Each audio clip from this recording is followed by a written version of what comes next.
Since private equity company CVC paid £200 million for 27% of Premiership Rugby just over a year ago, new money entering sport has gathered pace. While talk of this trend has focused on the size and value of such investments, it has missed the most interesting aspect of what is happening, that the world of sports governing bodies is on the brink of seismic change. While big cash sums are always fascinating, the catalyst for this change isn't cash but the realization that fans have myriad options to engage with sport beyond traditional channels.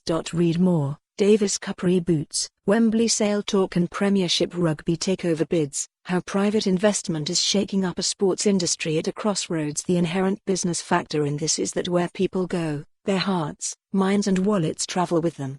This battle for audience is widespread. Governing bodies might own major events but non-traditional platforms have done a great job in winning over fan conversations. One example of this is in horse racing.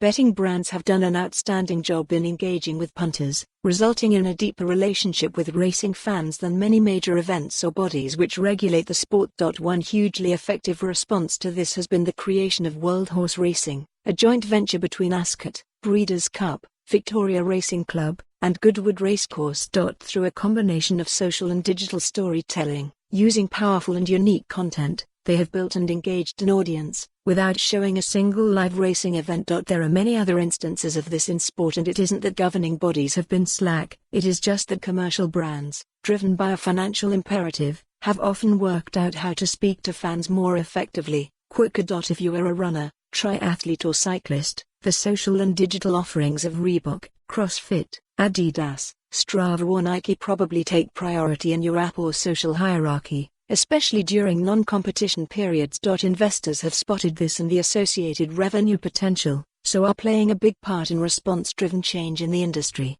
Some of the brands leading the charge include the International Swimming League and Cosmos, the force behind the revamped Davis Cup. In acquiring or creating exciting sports rights, they are not pretending to be traditional governing bodies but are charting new waters around the role federations have historically played, not least by focusing on creating commercially viable businesses through owning targeted fan groups.